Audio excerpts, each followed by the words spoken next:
제가 여러분들 우리 현대교회 성도들 한 사람 한 사람을 바라보면서 기대하고 또 기도하고 바라는 소원이 있다면 그것은 풍요로운 삶이에요. 여러분들의 삶이 혹시 나는 지금 풍요롭지 못하다라고 생각되시는 분들이 계시면 풍요롭게 되시기를 바랍니다. 아멘으로부터 출발하는 겁니다. 풍요롭게 되기를 소망하는 마음으로부터 출발하는 겁니다. 그 풍요는 하루아침에 이루어지는 것이 아니에요. 그러나 그 풍요가 내 마음속에 이루어지게 되면 거기서부터 풍요로운 삶은 시작됩니다.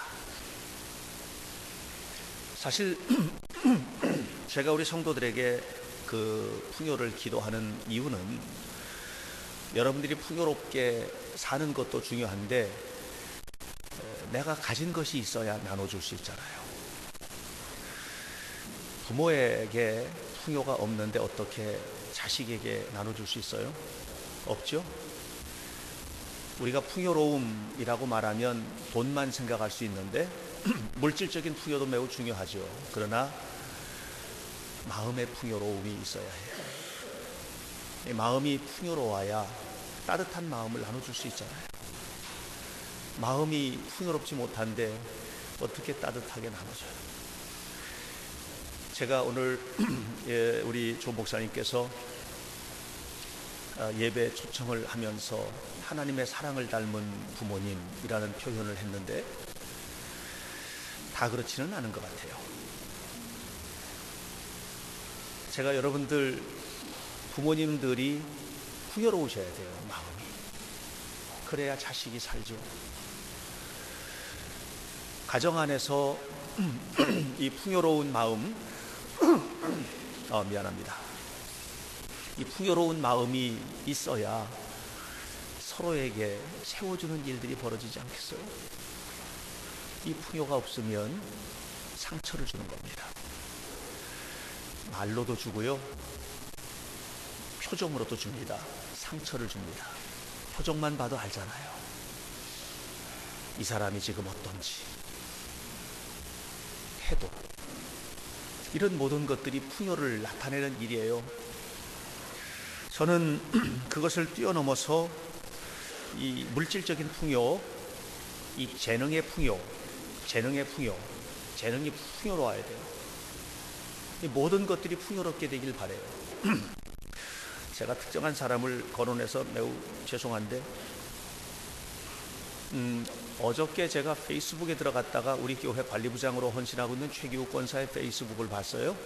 그랬더니 37번째 집 수리하는 봉사를 마치고 사진을 찍었더라고요. 치페코리아에 있는 봉사팀에서 그 일을 했더라고요. 그 팀을 이끌어가는 두목인데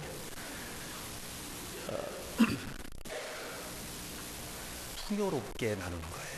나누는 거잖아요. 내게 가지고 있는 걸 나누는 거거든요. 아름답게 꽃을 꽂았는데 저는 이걸 못합니다. 가지고 있는 재능을 가지고 나눈 거거든요. 어제 결혼식을 하면서 음식을 준비한 것들 가시는 분들이 모두 다 이구동성으로 인상적이었다고 얘기를 했어요. 우리 교회가 가지고 있는 것을 정성껏 나눈 거거든요. 이 풍요는 뭐냐면 나누는 것이 아름다운 거예요. 이 풍요를 자기 혼자만 가지고 있으면 안 돼요. 요즘에 우리 아이들 잘 먹죠? 잘 먹거든요. 부모님들은 열심히 잘 먹이시고, 그런데 너무 잘 먹기만 하니까 문제가 생겨요. 어린아이들이 너무 비만해요. 그래서 심각한 질병에 걸려요. 요즘에 소아당뇨, 어린아이들이 당뇨가 심각합니다. 소아고혈압, 어린아이 때부터 이미 고혈압으로 고통을 받는 거예요. 그것뿐만 아니에요. 아이들이 아토피가 심하잖아요. 이거 왜냐하면 너무 잘 먹어서 걸리는 병들이에요. 자꾸 먹기는 하는데 이 먹는 것들을 건강하게 못하는 거예요. 나가서 뛰고 운동하고 해야 되는데 잘 못하는 거예요. 풍요는 나눔을 위한 전제 조건입니다. 저는 우리 현대교회 성도들이 자랑스럽게 되기를 바라요. 여러분들이 풍요로움으로 넘치게 되길 바라고, 이 풍요가 끊임없이 나눔으로 실천됨으로 세상을 아름답게 만드는 그런 삶을 살게 되기를 바라요. 신명기 14장은 하나님의 사람들이 어떻게 하나님의 백성답게 사느냐에 관한 이야기를 하고 있어요. 이런 주제들을 따지자면 얼마나 많은 주제들을 이야기할 수 있겠습니까? 그런데 오늘 성경은 중요한 세 가지 주제를 우리에게 알려주고 있어요. 생명을 가지고 사는 우리가 어떻게 살아야 될 거냐라고 하는 문제, 죽은 자에 대한 태도에 관한 문제예요. 또 하나는 식생활을 통해서, 이 먹고 마시는 이 식생활을 통해서 이것이 우리의 삶에 어떻게 그리스도인다운 삶을 실현할 수 있을지에 대한 것을 상징적으로 이야기하고 있고, 또 하나는 11조 생활에 관한 이야기를 우리에게 해주고 있어요. 먼저 죽음에 대한 태도예요. 우리가 살다 보면 죽음과 만나죠. 직접 또는 간접적으로 만나요. 부모나 형제가 죽기도 하고, 이웃이 죽기도 하고, 또 누군가가 죽었다고 하는 것을 소식을 통해서 듣기도 합니다. 죽은 자에 대한 태도는 대체적으로 두 가지인 것 같아요. 하나는 죽은 자가 좋은 데 갔으면 좋겠다라고 하는 것이 가족인 나로서 죽은 가족에 대한 마음이에요. 부모님이 돌아가시면 좋은 데 가기를 바라고. 그래서 제가 이제 돌아가신 부모님이나 형제들 돌아가신 곳에 방문을 하면 우리 엄마 천국 가셨을까요? 이렇게 물어봐요. 그럼 제가 머리를 바쁘게 회전을 해요. 그래서 천국 가셨을 것 같은 꼬투리를 손톱만 한 거라도 끄집어내가지고 아마 가셨을 거예요 라고 말해줘요. 근데 제 말에 너무 크게 기대지 마세요. 왜냐하면 그건 내 소관이 아니에요. 저도 그렇게 되길 바라는 것이지, 죽는 순간 그의 운명은 다 결정된 것이기 때문에. 그러나 어쨌든 간에 돌아가신 분에 대해서 남아있는 가족으로서, 또 남아있는 우리들로서 바라는 기대는 뭐냐 하면 좋은 데 가셨으면 좋겠다 하는 것이에요. 또 하나는 죽은 자와 끊임없이 관계 맺어졌으면 좋겠다는 거예요. 그래서 돌아가신 부모님들과 관계 맺고, 또 할아버지와도 관계 맺고. 우리 조상들이 살던 집을 보면 종갓집에 가면 사당이 있죠. 사랑채가 있고 안채가 있고 사당채가 있어요. 그리고 곳간채도 있어요. 다 사는 공간이 달라요. 다 따로따로 있어요. 공간이 굉장히 분리가 되어 있어요. 그런데 큰 울타리 안에서 하나가 돼요. 다 다른 것 같은데 한 공동체 안에서 살아요. 죽은 자까지도 그렇게 살아요. 이건 뭐냐면 돌아가신 분까지도 함께 하고 싶은 자식들의 마음이거든요. 그래서 여러분, 우리가 돌아가시면 부모님 기일이 되면 예배하죠? 예배하는 거예요. 부모님에 대한 기억이에요. 굉장히 중요한 것이라고 생각을 합니다. 그런데 오늘 1절 말씀을 보면 가나안 사람들이 사람을 죽었을 때 두 가지 의식을 행했어요. 하나는 가족들이 칼로 날카로운 곳으로 몸을 베어서 피를 냈어요. 고통스럽다는 것을 표현하는 거예요. 또 하나는 이 머리 위에, 양 눈썹 위에 머리를 밀었어요. 당신이 삶을 지켜주지 못해서 수치스럽다고 하는 그런 표현이에요. 이런 것들을 통해서 무엇을 하느냐 하면 죽은 자가 섭섭하지 않았으면 좋겠다. 그래서 죽은 영혼이 우리를 해코지를 안 했으면 좋겠다고 하는 표현이거든요. 이런 태도는 유교적인 전통을 가지고 있는 우리들의 삶에서도 나타납니다. 귀신이, 돌아가신 조상이 우리를 잘 돌봐줬으면 좋겠지, 그렇지 않고 와가지고 우리를 힘들게 하지 말았으면 좋겠다라고 하는 그런 표현이 명당 자리를 잡고 제사를 걸쭉하게 지내고 하는 이런 것들을 통해서 드러나는 겁니다. 그러나 하나님은 믿는 우리가 죽음에 대해서 전혀 다른 태도를 가지고 살 것을 얘기합니다. 기독교에서는 죽음을 또는 장례를 두려움이나 또는 무서움을 깔고 행하지를 않습니다. 그래서 기독교인의 장례식 그리고 죽음을 대하는 태도는 은혜와 소망이 넘치는 태도를 갖게 되는 겁니다. 왜냐하면 첫 번째로는 한 사람에게 생명을 주시고 평생 살게 하셨다라고 하는 것에 대한 신앙 고백이 바로 장례예요. 기독교 장례예요. 얼마나 아름다워요. 두 번째로는 한 생명이 세상에서 사역을 다 마쳤다, 하나님 마쳤습니다 라고 하는 고백이에요. 보고하는 거예요. 그게 장례예요. 하나님, 이 생명이 평생을 이렇게 살았습니다. 그래서 장례식에서 설교를 할 때는 그런 설교를 하는 거예요. 그리고 또 하나는 그동안에 사용하도록 허락하신 이 몸을 하나님이 말씀하신 그대로 흙은 흙으로, 재는 재로 돌려보냅니다. 반납하는 반납의식이에요. 이것이 기독교 장례예요. 그러니까 하나님과의 관계성 속에 있지 않으면 이 죽음은 의미가 하나도 없다는 거죠. 사랑하는 성도 여러분, 오늘 우리가 각자가 하루하루를 하나님께서 주신 삶을 살았고 이 삶을 고스란히 하나님 앞에 드립니다. 이것이 기독교가 죽음에 대한 갖는 태도입니다. 그렇다면 죽음이 얼마나 아름다워요.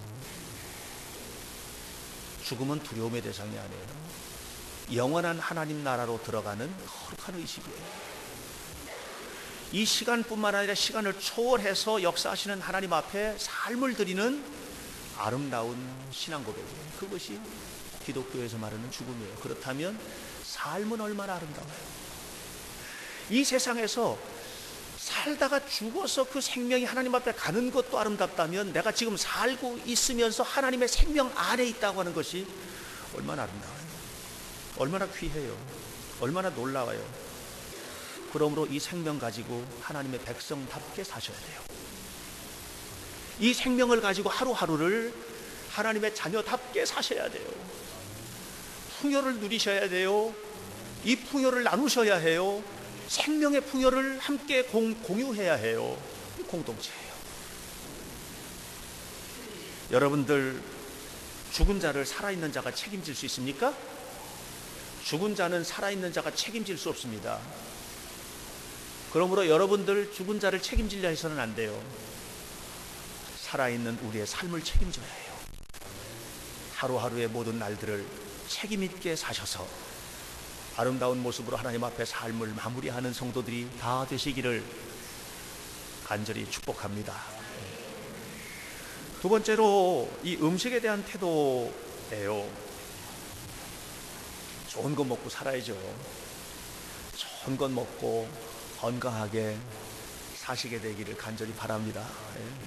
제가 병원에 요즘에 이제 자꾸 이제 기침하고, 사람들은 습관이라고 하는 습관이 아니고 안 하고 싶은데 자꾸 이런 소리가 나오거든요. 그래서 이거 고쳐야 되겠다 해서 병원에 가서 했더니 진단의 결과가 좀 일부 나왔어요. 조금 좋지 않은 부분들이 있어서 약을 지금 이제, 저는 하루 아침, 점심, 저녁 약 먹는 거는 먹어봤는데 아침, 점심, 저녁 자기 전 4번 먹는 약도 있어요. 하여튼 그렇게 이제 약을 먹으면서 조금 있으면 깨끗하게 치료가 될 거예요. 아멘 하신 분들에게 복이 있을지어다. 아멘 안 하신 분들은 걱정되어서 그러셨을 거예요 아마. 근데 걱정 안 하셔도 돼요. 근데 이 의사가 저에게 하는 말이 커피 먹지 말래요. 그래가지고요 제가 먹고 죽은 귀신은 색깔도 좋다는데 제가 제일 좋아하는 기호식품을 먹지 말라고 하니까, 그래서 제가 강변하면서 믹스 커피가 아니고 원두 커피입니다 그랬더니 안 된대요. 갈아서 내가 신선한 걸 먹는데요. 그랬더니 그것도 안 된다고 하는데 몰래 숨어서 조금씩 먹고 있습니다. 전보다 많이 줄였어요 정말로. 잘 먹고 잘 살고 그렇잖아요. 근데 좋은 음식보다도 더 중요한 것은 우리가 먹는 것 가운데 가장 소중한 것은 하나님의 말씀이라고 생각합니다. 지금 성경에도 하나님께서 이건 먹어라, 이건 먹지 마라 했잖아요. 그건 뭐냐면 먹으라 한 것을 먹고 먹지 말라고 하는 거, 안 먹는 것은 음식 자체가 아니에요. 하나님의 말씀을 먹는 거예요. 하나님의 말씀을 먹는 거예요. 이스라엘 백성들이 광야에서 40년 동안 뭐 먹고 살았어요? 만나를 먹고 살았습니까? 아니에요. 하나님의 말씀을 먹고 산 거예요. 하나님의 말씀이 생명이에요.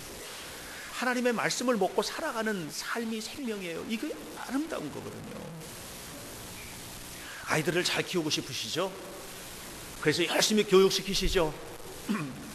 어저께도 어떤 성도 한 명이 그랬어요. 우리 애가요 반에서 1등 했어요. 너무 기뻤어요. 저도요. 얼마나 기뻐요. 저는요 우리 교회 아이들 그냥 다 줄줄이 사탕으로 1등 했으면 좋겠어요.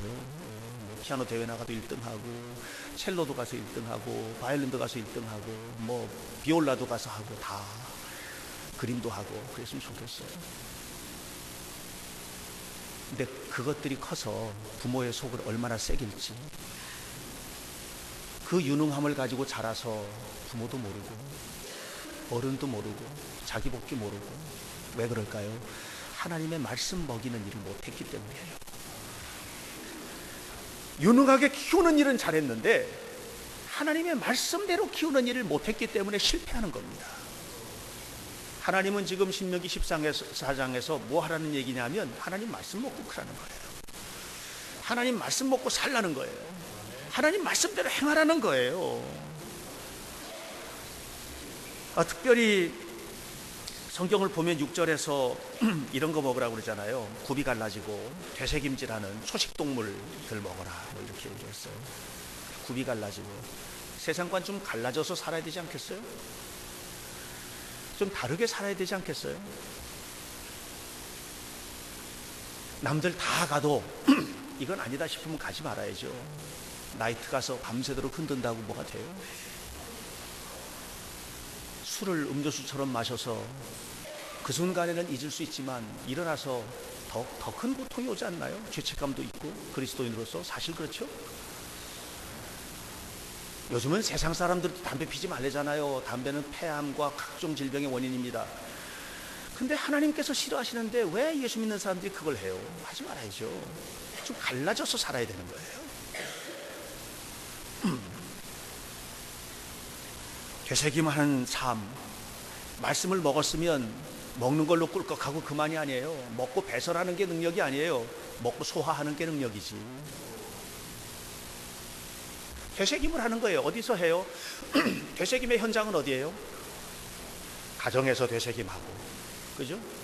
직장에서도 되새김질하고, 이웃과 사이에서도 되새김질하고. 하나님의 말씀이 거기서 나타나야 돼요. 드러나는 게 능력인 거죠. 하나님 말씀하고 전혀 상관없이 살면서 복을 받겠어요? 어떻게 복을 받겠어요? 모든 사람을 행복하게 하겠어요? 어떻게 행복하게 합니까? 이런 짐승들은 대개 초식동물이죠. 호랑이나 곰처럼 성질이 사납지 않습니다. 호랑이나 곰이나 사자 보면 물어 죽이죠. 사람을 물어 죽이는 일을 안 하는 거예요. 하나님 말씀 먹고 사는 사람들의 삶의 특징이에요. 왜 사람을 물어 죽입니까? 말로 죽이고 째려보고 죽이고 그렇게 하면 안 되죠. 공격적인 게 아니에요. 이번에 역사기행을 갔는데 저는 이번 역사기행은 특별히 기억이 남는 일들이 몇 가지가 있는데 한 번도 없었던 일들이 2가지나 일어나가지고 그 중에 하나가 내가 보는 앞에서 주먹질이 오고 갔어요. 5학년짜리 아이하고 6학년짜리 아이하고 심하게 주먹질을 했어요. 그냥 빠다닥, 빠르대요. 타닥탁 치는데 안경이 날아가고 뭐 그냥 그렇게 됐어요. 사나웠어요. 맹수 같았어요. 그래서 제가 떼어 말렸어요. 제 옆에서 일어난 일이에요. 떼어 말렸어요. 떼어 말리고 이 얘기를 타일르고 이제 역사기행을 하면서 이제 긴 코스를 올라가야 됐기 때문에 아이들 올라가는데 5학년짜리는 올라갔는데 6학년짜리 아이는 안 올라가는 거예요. 씩씩거리고 제가 남아있는데 죽을 때까지 싸우겠대요. 그래서 제 아내가 거기 이제 남아 있었어요. 그래서 제 아내가 꽃도 구경시켜주고, 참 세상 물정 모르는 마누라예요. 그 아이가 꽃 구경한다고 해서 꽃이 눈에 들어오겠냐고요. 그러면서 하는 얘기가 뭐라냐면 네잎클로바 따로 갈까? 그랬대요. 그랬더니 애가 뭐라 그러냐면 안 간다고 그러더래요. 왜냐하면 가서 네잎클로바 따고 꽃 구경하다가 이 분노가 사그러질까 봐 싫어서. 무섭죠? 그런 거예요. 제가 프로그램 마치고 내려왔어요. 그리고 이거 여러분 자녀들의 얘기예요. 아닌 것처럼 새춤 탁 떼고 있지만 밖에서 다 그렇게 하고 살아요. 무섭습니다. 두 아이를 불렀어요. 그리고 이 일에 동조했던 다른 아이가 2명이 더 있었는데 불렀어요. 그러니까는 1대3이에요. 안경 벗으라고 그랬어요. 가방도 내려놓고 잠바도 벗고 지금부터 죽을 때까지 싸운다. 제가 지금 싸움을 시키는 겁니다. 내가 심판이야. 반드시 이겨라. 그런데 분명히 얘기할게. 이기는 방법이 어떻게 싸워야 이기는지 내가 가르쳐 줄게. 첫 번째, 상대방을 반주여라. 그럼 이깁니다. 주먹을 때려가지고 코피를 쏟든지 뭘 하든지 누르든지 짓누르든지 발로 밟든지 어떻게 해서든지 싸워서 이겨라. 두 번째 방식입니다. 그거는 예수님처럼 용서하면 이긴다. 용서해야 이기는 것이다. 그러면 피도 안 나고 자존심도 안 상하고 더 마음이 풍요로워지고 아름다워지는 방식으로 이길 수 있는 방식이 있다. 어떻게 싸워서 이길래? 그렇게 했어요. 가만히 있더니 한쪽의 아이가 5학년짜리 아이였는데 형 내가 잘못했어 하면서 무릎을 꿇었어요. 그러더니 그 옆에 있는 애들도 나도 용서해줘. 그리고 함께 무릎을 꿇었어요. 그래서 제가 너무 고마웠어요. 서 있는 아이에게 어때? 그랬더니 가만히 있더니 고개를 푹 떨구고 죽을 때까지 싸우겠다고 했거든요. 네잎클로버도 안 뜯었거든요. 됐어요. 그랬어요. 그래서 보내도 되겠니? 보냈어요. 그리고서는 금방 친해졌어요. 그들이. 제가 무릎 꿇은 아이들을 다시 불렀어요. 그리고 말했어요. 너희들도 이긴 것이다. 너희가 한 그 행동은 용기가 없으면 도저히 할 수 있는 일이 아니다. 너희는 하나님의 말씀대로 이긴 것이다. 너희들 두 패는 아무도 지지 않았다 하고 가르쳐 줬어요. 여러분, 우리 안에는 사자나 호랑이가 살아요. 여러분 자녀들 대할 때도 어떨 때는 사자처럼 호랑이처럼 해요. 우리 안에는 개나 돼지가 살아요. 닥치는 대로 굴러요. 그런 것들을 우리가 가지고 있어요. 무섭지 않습니까? 우리는 원래 독사처럼 독을 품은 자녀들이에요. 사자처럼 무서웠던 사람들이에요. 개나 돼지처럼 지저분했던 인간들이에요. 그런데 그리스도의 피로 정결케 됐어요. 할렐루야. 아름다운 일이에요. 우리는 그렇게 살아야 돼요. 무엇이 그렇게 가능하게 합니까? 말씀을 먹는 삶입니다. 그래서 우리는 하나님의 말씀대로 먹어야 돼요. 하라고 하신 것을 하는 것으로 먹고 하지 말라고 하신 것은 하지 말므로 먹고 이렇게 살아가게 될 때 우리는 그리스도인다운 삶이 되는 거예요. 여러분 모두가 다 이 아름다운 삶을 실현하시기를 주의 이름으로 축원합니다. 마지막으로 11조에 대한 이야기예요. 요즘은 사람들이 모두 다 재테크 하는데 관심 많으시죠? 재테크가 뭐예요? 성공적으로 투자해서 잘 재산 관리해가지고 부유하게 살아가는 것이 이제 재테크 아닙니까? 사실 이 재테크는 투자의 개념으로 이해를 해야 된다고 생각합니다. 투기가 되면 안 되고요. 투기는 뭐냐? 투기는 충동적이에요. 그리고 일시적이고 이기적이에요. 땀 흘리지 않고 일확천금을 노리고자 하는 나쁜 마음이 이 투기 속에는 담겨 있어요. 투자는 달라요. 투자는 사력 있고요. 투자는 긴 시간 속에서 이루어지는 것이에요. 그리고 투자는 대체적으로 정직합니다. 다 그런 것은 아니지만 대체적으로 정직합니다. 그래서 나는 우리 성도들이 투기하지 말고 투자해야 된다고 생각합니다. 근데 이 투자는 우리의 삶을 풍요롭게 하는 투자는 물질만으로 한정되지는 않아요. 우리가 어디에 투자해야 되느냐 하면 우리 자녀들도 지식에 투자하는 일을 해야 돼요. 지식에 투자하는 일.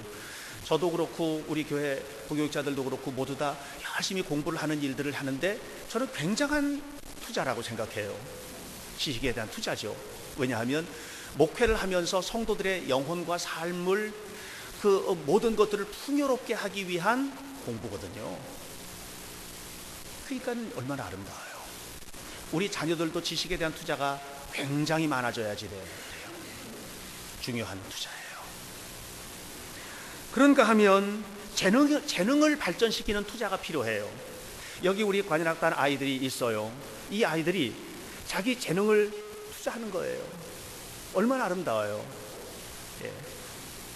이 자리에 잘 앉을 수 있게끔 하면 재능이 성장해요. 네. 첼로의 건호가 유학을 갔기 때문에 누군가가 여러분 자녀들 첼로 레슨 좀 시키세요. 한 6개월. 그래서 여기 보내세요. 이게 재능에 투자하는 거예요. 재능에 투자. 네. 욕심을 내고. 그러나 그보다 더 좋은 투자가 있어요. 그건 뭐냐면 성품에 투자하는 거예요. 인격적으로 만들어가는 성품을. 그런 것들은 우리 삶을 아름답게 하는 얼마나 아름다운 일인지. 그런데 이게 하루아침에 이루어지지 않는다는 거죠. 하루아침에 절대적으로 이루어지지 않습니다. 지식, 재능, 성품, 자고 일어났더니 바뀌어요? 안 바뀌어요. 그래서 히랍의 고대 그리스의 철학자였던 에피테투스는 이런 말을 했어요. 무화과 열매가 하루아침에 열리지 않듯이 위대한 것은 한순간에 창조되지 않는다. 한순간에 되는 일이 아닌 겁니다. 오늘 성경 본문은 우리가 이렇게 투자해야 될 일들이 많은데 그 중에서도 특별히 영적인 삶을 위해서 투자해야 될 소중한 투자의 원칙이 기록되어 있어요. 그것은 안식일, 주일과 11조 생활입니다. 마땅히 하나님의 자녀라면 이 두 가지는 거룩한 투자예요. 하나님 나라를 위해서 투자하는 거룩한 투자예요. 여러분, 지금 이 시간은 여러분 하나님 앞에 당연히 나와서 예배하는 예배지만 이것은 여러분 편에서 볼 때 하나님 앞에 투자하는 거예요. 삶을. 11조 생활도 마찬가지예요. 22절에 이렇게 말합니다. 너희는 마땅히 토지소산의 11조를 투자해라 하느라. 드려라. 마땅히 해야 하는 것이다. 그 투자에 대한 열매가 뭡니까? 29절 뒷부분에 그리하면 내 하나님 여호와께서 내 손으로 하는 모든 범사에 내게 복을 주시리라. 할렐루야. 왜 11조가 복된 일일까요? 왜 주의를 지키는 이 일이 복된 일일까요? 그것은 하나님을 사랑하고 하나님만을 섬기겠다고 하는 삶의 표현이기 때문에 그래요. 그리스도인의 건강한 표현 양식이에요. 이런 포음을 통해서 이런 어떤 삶을 통해서 하나님 앞에 내 삶을 드리는 것을 고백하는 거예요. 이스라엘 백성들은 해마다 하는 당연한 종교적인 의식으로 11조를 드렸어요. 왜 해마다 했을까요? 왜 해마다 했을까요? 농경문화 사회였기 때문에 그래요. 1년 내내 농사를 지었어요. 씨 뿌리고 자라게 하고 거두고 다 거뒀을 때 땀도 내가 흘렸고 잡초도 내가 뽑았고 추수도 내가 했지만 중요한 게 있어요. 햇볕을 주시고 바람을 주시고 비를 내리시고 땅을 공급하시는 하나님, 당연히 이 모든 것은 하나님의 것입니다 라고 하는 신앙 고백으로 11조를 드렸어요. 우리의 소득이 그렇게 하나님 앞에 표현돼야 한다고 생각합니다. 사랑하는 여러분, 여러분은 11조 생활이나 주일 예배를 드리는 것을 의무 생활로 그렇게 하지 마십시오. 저는 그것을 의무금이라고 우리 장정에도 의무금이라고 표현했는데 거기에 대해서 불만이 많아요. 이것은 의무가 아니에요. 이건 당연히 우리의 삶이어야 해요. 11조와 주일 예배는 우리의 일상생활을 통해서 내가 하나님 앞에 거룩하게 드려지는 것을 고백하는 사인이에요. 그러므로 이 일은 아름답게 진행이 되어야만 하고요. 오늘 성경 본문을 차근히 읽어보면 이런 11조가 얼마나 이웃들을 위해서 사용되었는지에 대해서 이야기하고 있어요. 우리 교회는 여러분들이 드리는 헌금과 11조 생활을 가지고 얼마나 거룩하게 이웃과 나누고 있는지를 보여주고 있어요. 끊임없이 나누는 일을 하는 것입니다. 어느 연못에 황금 비늘을 가진 물고기가 살았는데요. 그 연못 안에 있는 물고기들이 가까이 와서 자기 비늘 건드리면 상할까봐 이렇게 한쪽에서 가까이 오지 마 하면서 지냈어요. 다른 물고기들 자기들끼리 어울려서 사는데 이 물고기는 어울릴 수도 없어요. 왜냐하면 내 물고기 비늘 상할까봐. 그런데 어느 날 그 연못에 물고기 한 마리가 이사를 왔어요. 이사를 왔는데 보니까 너무 예쁜 거예요. 황금 비늘 물고기가. 그래서 가가지고 계속해서 노력해가지고 친구가 됐어요. 사귀자고 친구가 됐어요. 친구가 된 어느 날 이 물고기 친구가 황금 비늘 물고기에게 말한 겁니다. 비늘 하나만 달라고. 내가 고이 간직하고 싶다고. 친구의 부탁이라서요. 비늘 하나를 떼어서 줬어요. 그랬더니 다른 물고기들도 와가지고요, 비늘 하나만 달라고 막 그러는 거예요. 그러자 이 황금 비늘 물고기가 자기 비늘을, 그 아까운 비늘을, 그것을 하나씩 떼어주기 시작했어요. 다 떼어주고 나니까 이 황금 비늘 물고기는 보통 물고기가 됐어요. 초라해진 거죠. 어느 날이었어요. 그 연못 곁을 지나던 사람이 깜짝 놀랐어요. 옛날에는 안 그랬는데 그 연못 안에 황금 비늘 물고기가 가득한 거예요. 이 연못이 온통 황금빛으로 바뀐 거예요. 사랑하는 여러분, 그리스도인의 삶은 그런 겁니다. 내가 가지고 있는 재능을, 내가 가지고 있는 물질을, 내가 가지고 있는 시간, 그 소중한 것들을 하나씩 떼어서 하나님 앞에 드리고 이웃과 나눌 때 세상을 행복하고 풍요롭게 만드는 것이 그리스도인들의 삶이에요. 하나님의 백성은 하나님의 백성답게 살아야 해요. 하나님의 백성이 삶과 죽음에 대한 태도가 분명해야 돼요. 적어도 하나님의 백성이라면 하나님의 말씀을 먹고 그것을 삶 속에 실현해내는 삶을 살아야 해요. 하나님의 백성이라면 하나님 앞에 주의를 지키고 11조를 드리는 일이 너무나 아까워서 그렇게 살아서는 안 돼요. 우리 교회가 가진 것을 그렇게 세상과 나누고 세상에 복이 되는 하나님 백성 공동체가 되어야만 하는 겁니다. 우리 모두의 삶이 하나님 백성답게 되기를 바랍니다. 그래서 우리 모두가 다 하나님 앞에 복을 받고 약속하신 대로 복을 받고 세상을 아름답게 만드는 거룩한 하나님 나라를 이루어가기를 주님의 이름으로 간절히 축원합니다. 기도하겠습니다. 자비하신 아버지 하나님, 우리가 하나님의 영광을 드러내는 하나님의 자녀가 되길 원합니다. 하나님께서 현대교회를 목회하게 하시고 이 교회를 맡겨주셔서 성도들을 위해서 기도하는데 정말 간절히 바랍니다. 우리 성도들 모두가 다 풍요로움으로 풍성한 자녀들이 되게 하옵소서. 그리고 그 풍요를 섬김으로 나누게 하시고 또 우리 교회는 그 아름다운 풍요를 가지고 또 이웃과 끊임없이 나누는 하나님의 백성 공동체가 되게 하옵소서. 세상에 복이 되는 우리 모두가 되게 하시고 이 복을 나누기 위하여 하나님께로부터 끊임없이 허락받는 놀라운 복의 사람이 되도록 인도해 주옵소서. 예수 그리스도의 이름으로 기도하옵나이다. 아멘.